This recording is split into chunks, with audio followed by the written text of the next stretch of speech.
To be honest, I had a hard time working on this one. I knew for months that I wanted to dedicate an episode to this particular film, yet could never bring myself to just sit down and write about it. Surprisingly, it wasn't because I was too busy or just too lazy to write a full-on analysis, but rather because I hesitated so much to talk about a film that I can honestly say was probably one of the most depressing, difficult films I have ever seen.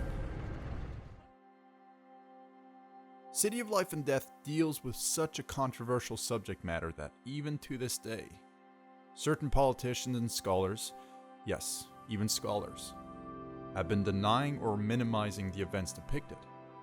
The scale of savagery that the Japanese occupiers have inflicted upon Nanking civilians was beyond imagination. I mean, it wouldn't be associated with the term Holocaust unless it was really that bad. And boy, it really was. If you've never heard about the Nanking Massacre or the rape of Nanking, or simply want to know more about what truly went down in the city at the time, consider watching City of Life and Death. Though beware, this movie does not hold back.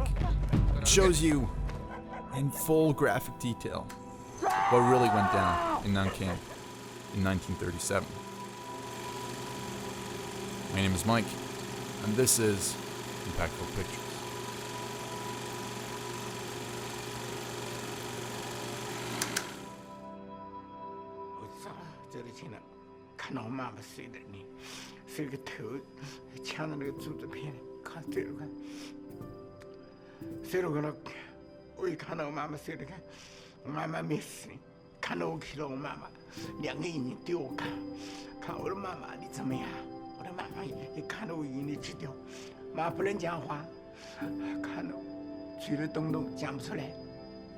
I'm embarrassed to admit this, but I didn't really know anything about the Nanking Massacre growing up. None of my teachers really brought it up in class. I think it was around 2011, during the pinnacle of my World War II obsession, that I found a copy of City of Life and Death on DVD. Being pretty confident that I've seen it all already, I wasn't expecting much from this film. To my surprise, however, I was left utterly speechless by the end. Not only was I shocked by what I'd just seen, I was also left wondering why the hell is this movie not talked about more? Yes, the movie is extremely difficult to watch and there is a lack of levity, but you cannot deny the fact that the filmmaker behind this picture has created something truly special. 不想把它拍成就是一个喊口号的电影，去点燃仇恨的电影，因为这样的话，这部电影其实是远离我现在的初衷的。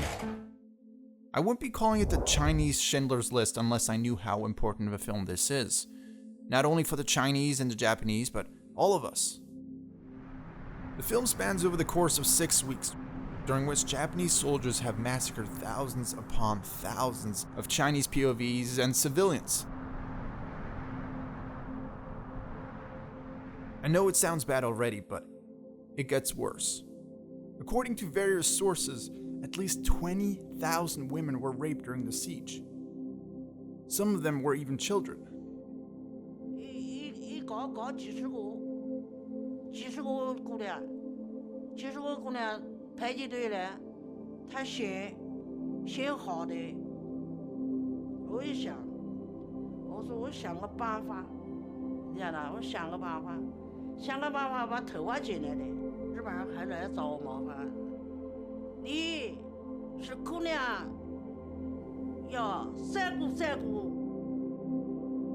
Starting off with what seemed to be a rather calm siege of Nanking, the film then quickly delves into the escalation of violence within the city walls.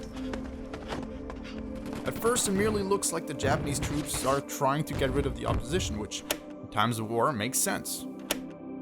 But then you quickly realize, nope, they aren't stopping there. POVs, civilians, children, it doesn't matter. They're all rounded up and shot. After that point, you're thrown into this whirlwind of merciless carnage and rape. The hardest part for me to watch was when Japanese soldiers would casually go hunting for women. Then, once they were done, they'd either kill them or at least mutilate them. these scenes are so difficult to watch that I almost couldn't get through the entire film. Thankfully, the film has at least spared us from showing us some of the worst accounts found in the history books. Though if you are interested, the internet has plenty of detailed accounts on some of those cases. Apart from the detailed and oftentimes horrific accounts of some of those events, the film has done something that has caused a lot of outrage upon the film's release. Instead of painting every single Japanese soldier as being the devil, the director decided to humanize some of the enemies. Obviously, in no way is the film depicting the Japanese occupiers as the good guys or even remotely trying to defend their cause, but through the accounts of some of those soldiers, the director makes a valid point in saying that war isn't just black and white. In fact, the ravenous savagery caused by these so-called monsters was actually horribly human. Through a character like the young and naive Japanese soldier Kadokawa, we get to see a fresh, untainted perspective from the Japanese side. We, the viewers, who are also completely unfamiliar with the environment, become the eyes and ears of Kadokawa, who is simply witnessing all these atrocities being committed by his own people.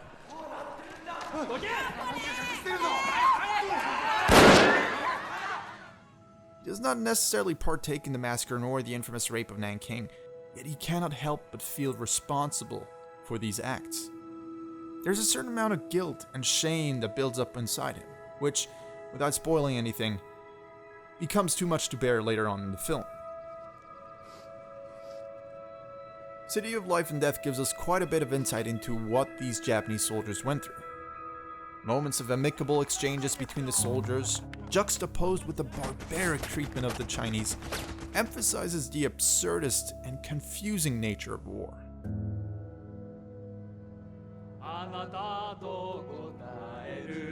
他们在家里边都是很好的、很 nice 的人，到中国战场上，一点一点的，因为他没有法律去约束他，他可以随便杀人，随便去抢劫，随便强奸，那慢慢的他就 enjoy 这种，因为他的权力变得无限大。 The tone, feel, and look of City of Life and Death is very much like that of Schindler's List. Yes, both are in black and white. Yes, both examine the atrocities committed against a particular group of people. And yes, both have nuanced portrayals of the enemy. But more importantly, both films feel important. Ultimately, Lu Chuan also hopes to take the film to Japan. 因为我觉得它不仅仅是拍给中国人，它是拍给日本人。角川对于战争的反思，实际上是要带领整个日本民众去反思，它不是要让中国人去反思，它是要让日本人去反思。所以我觉得我特别希望这部电影能够在日本上映。I really believe more people should watch City of Life and Death. It's heartbreaking and extremely difficult to watch, but it really was an eye-opening experience for me.